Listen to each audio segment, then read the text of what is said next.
Breaking news నకిలీ మద్యం కేసులో అద్దేపల్లి జనార్దన్ ఇంకా పరారీలోనే ఉన్నాడు. ప్రస్తుతం ఆఫ్రికాలో ఉన్న జనార్దన్ ఇండియాకు వస్తే అరెస్టు చేస్తారనే భయంతో ఆఫ్రికా నుంచి వీడియోలు రిలీజ్ చేస్తున్నాడు.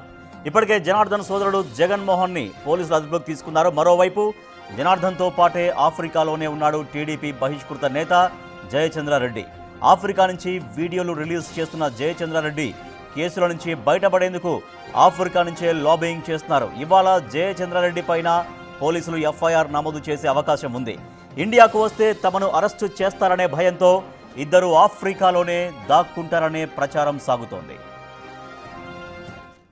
నా పేరు జనార్దన్ రావు. ఆంధ్రప్రదేశ్లో ములకల్ చెరువు ఇబ్రహీంపట్నంలో జరుగుతున్నటువంటి నకిలీ మద్యానికి సంబంధించిన విషయాలను సోషల్ మీడియా ద్వారా నేను తెలుసుకుంటున్నాను. ఈ వ్యవహారంలో నా పేరు మొదటి ముద్దాయిగా జనార్దన్ రావు అని చూపించుకున్నారు. ములకల్ చెరువు కేసులో వాస్తవం ఈ కల్తీ మద్యం గురించి తంబళ్లపల్లిలో ఉన్నటువంటి తెలుగుదేశం నాయకులకు కానీ ఏ ఇతరులకు కానీ సంబంధం లేదు.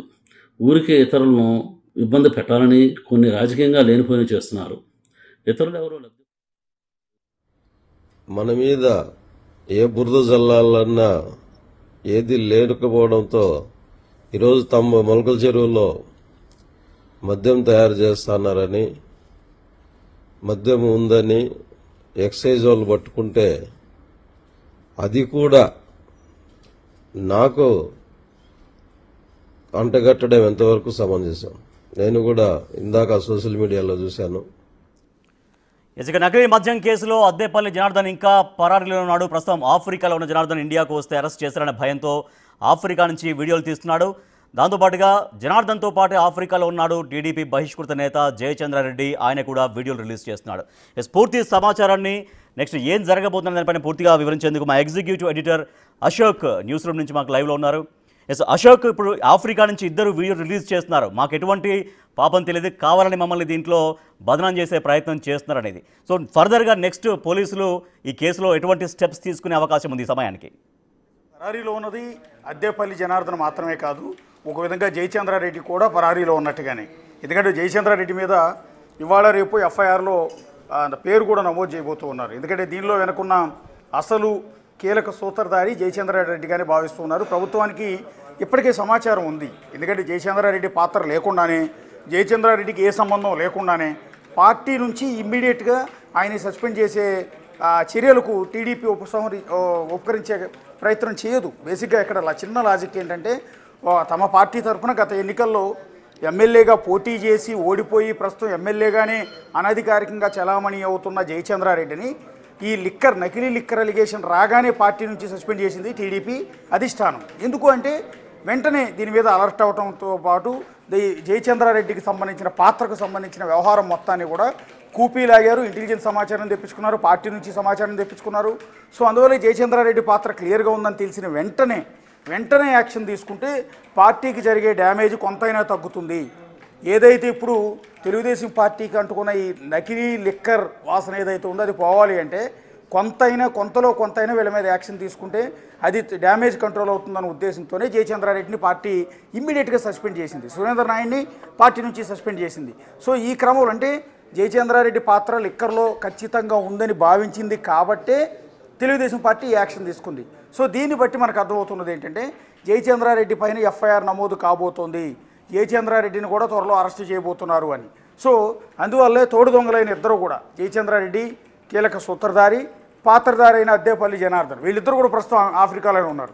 ఆఫ్రికాలో ఎందుకు ఉన్నారు అంటే ఏదో వెకేషన్ కోసం టూర్ వెళ్ళింది కూడా కాదు, అక్కడ చేసేది నకిలీ లిక్కర్ వ్యాపారమే.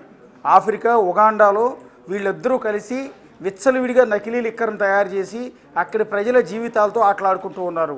సో అక్కడ ప్రతి లిక్కర్ షాపులో దొరికేది అద్దేపల్లి జనార్దన్ అండ్ జయచంద్రారెడ్డి వీళ్ళిద్దరు తయారు చేసిన నకిలీ లిక్కర్ అని తెలుస్తోంది. మొదట ఉగాండాలో నకిలీ లిక్కర్ అమ్మకాలు ప్రారంభించిన జయచంద్రారెడ్డి అండ్ అద్దేపల్లి జనార్దన్ దాన్ని ఇంప్లిమెంటేషన్ ఆంధ్రాలో కూడా చేశారు. మొదట తంబలపల్లి చేశారు, ఆ తర్వాత రాష్ట్రం అంతా కూడా విస్తృతం చేశారు. ప్రతి చోట కూడా నకిలీ లిక్కర్, తాము తయారు చేసిన స్పిరిట్ నీళ్లు కలిపి తయారు చేసేసిన ఈ నకిలీ లిక్కర్నే సప్లై చేయాలని భావించారు. సో అదే క్రమంలో వ్యాపారం 3 పువ్వులు 6 కాయలుగా, అందులో అధికారం కూడా మన చేతుల్లోనే ఉంది కాబట్టి మనల్ని ఎవరూ ప్రశ్నించరు, ఎక్సైజ్ అధికారులు మన జోలికి రారు, పోలీసులు మనల్ని పట్టించుకోరు, మీడియా వాళ్ళు మనల్ని క్వశ్చన్ చేయరు. సో ప్రభుత్వం అండదండలు మనకు ఉంటాయన్న ఉద్దేశంతో జయచంద్రారెడ్డి అద్దేపల్లి జనార్దన్ విచ్చలవిడిగా చెలరేగిపోయారు.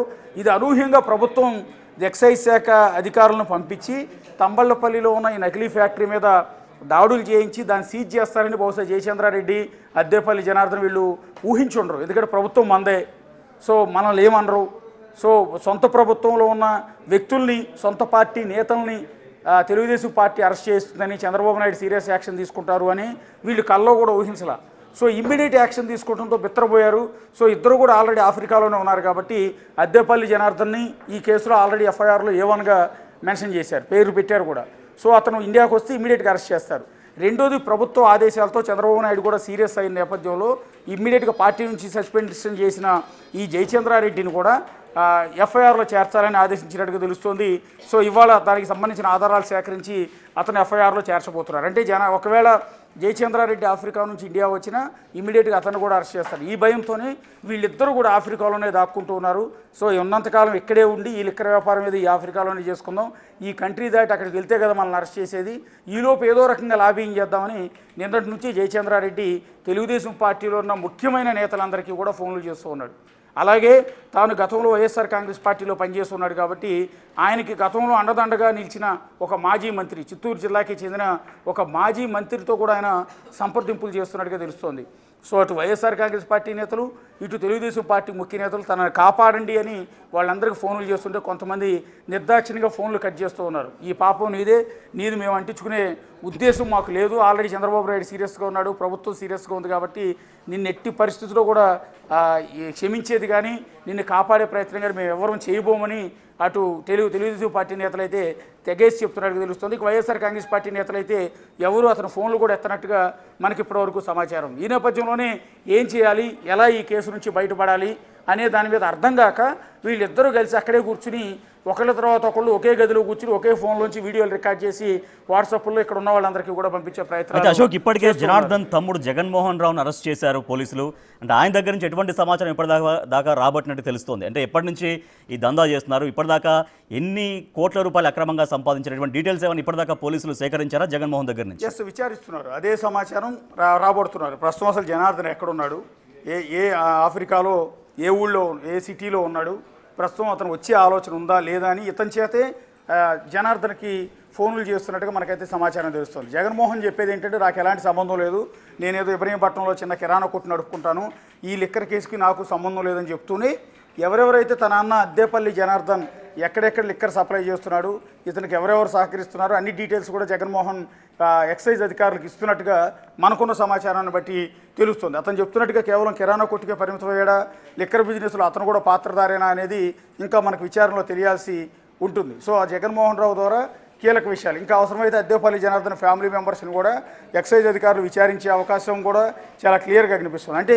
వీళ్ళందరి ద్వారా జనార్దన్ని ఆఫ్రికా నుంచి ఇండియాకి రప్పించే ప్రయత్నం, ఆంధ్రప్రదేశ్కి రప్పించే ప్రయత్నాలు ఎక్సైజ్ అధికారులు చేస్తున్నట్టుగా తెలుస్తుంది. నువ్వు ఇమ్మీడియట్గా వచ్చి సరెండర్ అయిపోతే కేసులో నీ మీద ఉన్న సివియారిటీ కొంతైనా తగ్గే అవకాశం ఉంటుంది. లేదా నువ్వు అప్రూవర్గా మారితే, ఒకవేళ అద్దేపల్లి జనార్దన్ గారికి అప్రూవర్గా మారి ఈ కేసులో అసలు సూత్రధారులు ఎవరు, పాత్రధారులు ఎవరు, ఎవరెవరికి డబ్బులు ముట్టినాయి, ఎన్ని వైన్ షాపులకి ఎన్ని కేసులు ఈ నకిలీ లిక్కర్ సప్లై చేశారు, ఎంతమంది చేత ఈ లిక్కర్ తాగబోయించారు, ఎన్ని కోట్ల రూపాయల చేతులు మారాయి, ప్రభుత్వంలో ఉన్న పెద్దలు సహకరించారా, ప్రతిపక్ష పార్టీలో ఉన్న పెద్దలు సహకరించారా, ఎన్నాళ్ళ నుంచి వ్యాపారం నడుస్తుంది, ఈ ఎంటైర్ ఇన్ఫర్మేషన్ అంతా కూడా అద్దేపల్లి జనార్దన్ కనుక అప్రూవర్గా మారి పోలీసులకు సమాచారం ఇస్తే అతని మీద కొంత కేసు సివియారిటీ తగ్గే అవకాశం ఉంటుంది, బెయిల్ వచ్చే అవకాశం ఉంటుంది. కాబట్టి ఆ ఛాన్స్ నీకు ఇస్తున్నామని ఒక ప్రపోజల్ను కూడా జనార్దన్కి పంపినట్టుగా తెలుస్తుంది. సో అద్దేపల్లి జనార్దన్ అప్రూవర్గా మారే అవకాశాలు కూడా చాలా ఎక్కువగా ఉన్నాయి. ఎందుకంటే తప్పు చేసింది అతనే, కానీ అతని చేత తప్పు చేయించింది ఎవరు, వ్యాపారం చేసింది అతనే, వ్యాపారం చేయించింది ఎవరు, డబ్బులు సంపాదించింది ఇతనే, కానీ ఇతనితో పాటు డబ్బులు తీసుకున్నది ఎవరు, ఇవన్నీ కోణంలో కూడా ప్రస్తుత ఎక్సైజ్ అధికారులు ఆరా తీసే ప్రయత్నాల్లో ఉన్నారు. ఇక రెండోది జయచంద్రారెడ్డి అయితే నిన్నటి నుంచి వణికిపోతూ ఉన్నాడు. తన పర్సనల్ నంబర్, రెగ్యులర్గా వాడే ఫోన్ నెంబర్ కూడా ఎవరి ఫోన్లు కూడా ఎత్తట్లేదు. ప్రస్తుతం వేరే నంబర్ ద్వారా టీడీపీలో ఉన్న ముఖ్య నాయకులకి, ప్రభుత్వంలో ఉన్న పెద్దలందరికీ కూడా సంప్రదించి తనను క్షమించాలని, తను ఈ కేసు నుంచి బయటపడేయాలని రిక్వెస్ట్ చేసుకుంటున్నట్టుగైతే మనకి ఎప్పటివరకు ఉన్న సమాచారం. సో ఈ నేపథ్యంలో అద్దేపల్లి జనార్దన్ ముందు ఇండియాకు వస్తారా, లేకపోతే జయచంద్రారెడ్డి ముందు ఇండియాకు వస్తారా అన్నది ప్రస్తుతం మనం చూడాల్సి ఉంటుంది. రాజేష్, అశోక్, అంటే ఇప్పుడు ఎటువంటి వ్యక్తి అయినా సరే, సొంత పార్టీ వ్యక్తి అయినా సరే, ప్రభుత్వంలో ఉన్నప్పటికీ కూడా, అంటే ప్రభుత్వానికి అనుబంధంగా ఉన్నప్పటికీ కూడా సహించేది లేదు, ప్రజల జీవితాలతో చెలగాటమాడితే సహించేది లేదన్నటువంటి ఒక స్ట్రాంగ్ మెసేజ్ టీడీపీ పార్టీ ఎట్లా ఇవ్వగలిగింది అనేది? ఖచ్చితంగా అంటే ఇది ఖచ్చితంగా తెలుగుదేశం పార్టీకి అత్యంత డ్యామేజ్, నష్టం చేకూర్చే వ్యవహారం ఇది. గతంలో లిక్కర్ కేసుకు సంబంధించి విచారణ ఒక పక్క జగన్ హయాంలో 3,000 కోట్లకు పైగా దోచుకున్నారని ఆరోపిస్తూ విచారణ కూడా చేస్తున్న తెలుగుదేశం పార్టీ ఆధ్వర్యంలోని కూటమి ప్రభుత్వం ఇప్పుడు అదే కేసులో ఇరుక్కోవటం. అది ఏకంగా అవినీతి జరిగింది, కానీ ఇక్కడ ఏకంగా నకిలీ లిక్కర్నే తయారు చేశారు. ఈ ముద్ర వచ్చే ఎన్నికల వరకు కూడా వైఎస్ఆర్ కాంగ్రెస్ పార్టీ వెపరి కింద వాడుకుంటుంది. ఎప్పుడు ఒకవేళ ఇందులో కనుక వైఎస్ఆర్ కాంగ్రెస్ పార్టీ నేతల పాత్ర కనుక ఏదీ లేదని తేలితే ఖచ్చితంగా వైఎస్ఆర్ కాంగ్రెస్ పార్టీకి ఇది ఒక వెపన్ అవుతుంది. ఇప్పటికే జగన్మోహన్ రెడ్డి ఒక ట్వీట్ చేశారు. వైఎస్ఆర్ కాంగ్రెస్ పార్టీ నేతలు చాలామంది ఇప్పటికే మీడియా ముందుకు వచ్చి ప్రశ్నిస్తూ ఉన్నారు. తెలుగుదేశం పార్టీ నకిలీ లిక్కర్ అంశాన్ని పదే పదే జనం ముందుకు తీసుకెళ్లే ప్రయత్నం వైఎస్ఆర్ కాంగ్రెస్ పార్టీ చేస్తుంది. కాబట్టి ఖచ్చితంగా తెలుగుదేశం పార్టీకి ఇది ఇబ్బందికరమైన అంశం. ఈ నేపథ్యంలో అప్రమత్తమైన తెలుగుదేశం పార్టీ అధిష్టానం ఇమ్మీడియట్గా జయచంద్రారెడ్డిని పార్టీ నుంచి సస్పెన్షన్ చేసేసింది. సో ఒక పార్టీ సొంత పార్టీ తరఫున ఎమ్మెల్యేగా పోటీ చేసే అభ్యర్థి ప్రస్తుతం ఆ నియోజకవర్గ ఇన్ఛార్జిగా ఉండి అనఫిషియల్గా ఎమ్మెల్యేగా చలామణి అయిపోతున్న జయచంద్రారెడ్డిని పార్టీ నుంచి సస్పెండ్ చేయడం అనేది సాహసోపేతమైన నిర్ణయం. ఇక రెండోది, ఈ జయచంద్రారెడ్డి వెనక ఉన్నది ఒక మంత్రి పేరు ప్రధానంగా వినిపిస్తుంది. రాయలసీమకు సంబంధించిన ఒక మంత్రి. ఆయనకు మంత్రి పదవి ఇచ్చిన దగ్గర నుంచి ఇప్పటి వరకు ఏదో ఒక రకమైన వివాదాన్ని ఆయన ఫేస్ చేస్తూనే ఉన్నారు. కానీ ఎవరు అండదండలతో ఆయన ఇంకా కొనసాగిస్తున్నారనేది అర్థం కావట్లా. ఈ లిక్కర్ కేసులో ఏ టీడీపీ కార్యకర్తని మనం పలకరించినా, ఏ టీడీపీ ముఖ్య నేతతో మనం మాట్లాడినా వాళ్ళు మొట్టమొదటే జయచంద్రారెడ్డితో పాటు ఆ మంత్రి పేరు చెప్తూ ఉన్నారు. సో ఇదే కోణంలో ఆ మంత్రి ప్రస్తావన ఏంటి, మంత్రి పాత్ర ఏంటి అన్న దాని మీద కూడా ప్రభుత్వం ఆరాధిస్తోంది. ఒకవేళ మంత్రి మీద కూడా వేటు వేస్తే అదొక సంచలనమైన నిర్ణయం అవుతుంది. సో జగన్మోహన్ రెడ్డికి, వైఎస్ఆర్ కాంగ్రెస్ పార్టీకి నెక్స్ట్ కోచింగ్ చేసే అవకాశం లేకుండా చేసే సందర్భం ఇక్కడ ఉంటుంది. ఎందుకంటే ఇది అతిపెద్ద డ్యామేజ్. అది టీడీపీ నేతలే క్లియర్గా చెబుతున్నారు. ఇది తెలుగుదేశం పార్టీకి చాలా క్లియర్ కట్ డ్యామేజ్ అని. ఇటు జనసేన పార్టీ నేతలు, బీజేపీ నేతలు కూడా నకిలీ లిక్కర్ తయారీ అంశాన్ని చాలా సీరియస్గా తీసుకుంటున్నారు. ఇలా చేయకుండా ఉండాల్సింది. ఇది అంటే కూటమి మీద ప్రభావం పడుతుంది, కేవలం తెలుగుదేశం పార్టీ కాదు. అక్కడ కూటమి, ప్రభుత్వం నడుపుతున్నది కూటమి. అది జనసేన మీద, బీజేపీ మీద, టీడీపీ మీద, 3 పార్టీల మీద పడుతుంది. మీ పార్టీ నేత కాబట్టి మీ పార్టీ మీద మాత్రమే పడుతుందని కాదు. సో కాబట్టి దీని మీద సీరియస్ యాక్షన్ తీసుకోవాలి అని జనసేన అధినేత పవన్ కళ్యాణ్ కావచ్చు, బీజేపీ తరఫున మాధవ్ కావచ్చు, వీళ్ళందరూ కూడా ప్రభుత్వానికి ఒక సూచనలు చేసినట్టు, చంద్రబాబు నాయుడుకి ఒక సూచనలు చేసినట్టుగా కూడా మనకు సమాచారం తెలుస్తుంది. సో దీన్ని బట్టి ఇమ్మీడియట్గా జయచంద్రారెడ్డిని పార్టీ నుంచి సస్పెండ్ చేయటం, ఆ మంత్రి పాత్ర మీద ఆరా తీయటం, ఇంకా అంతేకాకుండా ఈ ఇబ్రహీంపట్నంలో ఈ అద్దేపల్లి జనార్దన్తో ఎవరెవరు అంటగాగారు, ఎవరెవరికి వాటాలు వెళ్ళాయి, ఎవరెవరు పార్టీ ఫండ్ తీసుకున్నారు అనే కోణంలో కూడా ప్రభుత్వం దర్యాప్తు చేస్తుంది. మరికొంతమంది మీద కూడా తెలుగుదేశం పార్టీ యాక్షన్ తీసుకుని అంటే వేటు వేసే అవకాశం కనిపిస్తుంది. అదే క్రమంలోనే మళ్ళీ ఎదురుదాడి చేయాలి కాబట్టి తప్పనిసరి పరిస్థితుల్లో దీనికి ఒక కౌంటర్గా ఇది తెలుగుదేశం పార్టీ నేతలు కాదు, వీళ్ళంతా కూడా వైఎస్ఆర్ కాంగ్రెస్ పార్టీ నేతలే అనే అంశాన్ని కూడా జనాల్లోకి తీసుకెళ్లే ప్రయత్నం టీడీపీ చేస్తుంది. బహుశా అది రీచ్ కావట్లేదు, పెద్దగా జనానికి అయితే కనెక్ట్ కావట్లేదు. పర్టికులర్గా జయచంద్రారెడ్డి లాంటి వ్యక్తి, అంటే తెలుగుదేశం పార్టీ నుంచి ఎమ్మెల్యేగా పోటీ చేసి ఓడిపోయిన వ్యక్తిని, అతను మా పార్టీ వ్యక్తి కాదు, అతను వైఎస్ఆర్ కాంగ్రెస్ పార్టీ వ్యక్తి, అతను మాజీ మంత్రికి సంబంధించిన అనుచరుడు.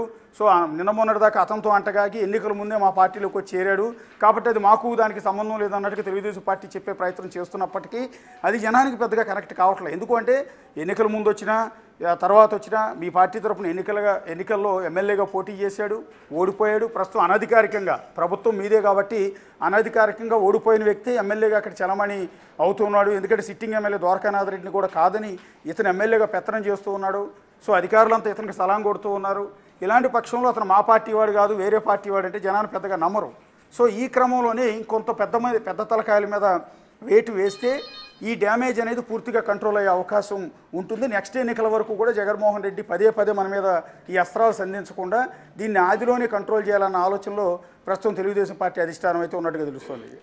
Right, thank you Ashok. ఇక ఏపీలో నకిలీ మద్యం కేసు ప్రకంపనలు సృష్టిస్తుంది. దీంట్లో A1గా ఉన్నటువంటి జనార్దన్ అండ్ వెంటనే తన పాత్ర ఉందని తెలియగానే టీడీపీ అధిష్టానం జయచంద్రారెడ్డిని పార్టీ నుంచి సస్పెండ్ చేసింది. అయితే బహిష్కృత నేత జయచంద్రారెడ్డి ఇద్దరు కూడా ఆఫ్రికాలోనే ఉన్నారు. ఆఫ్రికా నుంచి సెల్ఫీ వీడియోలు రిలీజ్ చేస్తున్నారు. మాకు ఎటువంటి పాపం తెలియదు, మాకు సంబంధం లేదు, మమ్మల్ని కావాలని దీంట్లో ఇరికిస్తున్నారు అంటూ వైసీపీ మీద నెపం నెట్టేసే ప్రయత్నం చేస్తున్నారు. కానీ దీంట్లో డెఫినెట్గా నకిలీ మద్యం తయారనేది సో నిన్న బిగ్ టీవీ టోటల్గా అంతా బయటపెట్టింది. ఎక్కడెక్కడ ఎంత నకిలీ మద్యం తయారీ అనేది చేస్తున్నారంటూ బిగ్ టీవీ ప్రజల ముందుకు తీసుకొచ్చింది. సో ఈ నేపథ్యంలోనే చాలా సీరియస్గా దీనిపైన పోలీసులు తమ దర్యాప్తు కొనసాగిస్తున్నారు. వాళ్ళు ఎప్పుడైతే ఆఫ్రికా నుంచి ఇండియాకు వస్తారో రాగానే అరెస్టు చేసే విధంగా పోలీసులు ముందుకెళ్తున్నారు. ఇప్పటికే A1గా జనార్దన్ ఉన్నారు. జనార్దన్ తమ్ముడు జగన్మోహన్ ఇంతకుముందే పోలీసులు అరెస్ట్ చేశారు ఇప్పటికే. అండ్ జయచంద్రారెడ్డి పైన కూడా ఇవాళ FIR నమోదు చేసే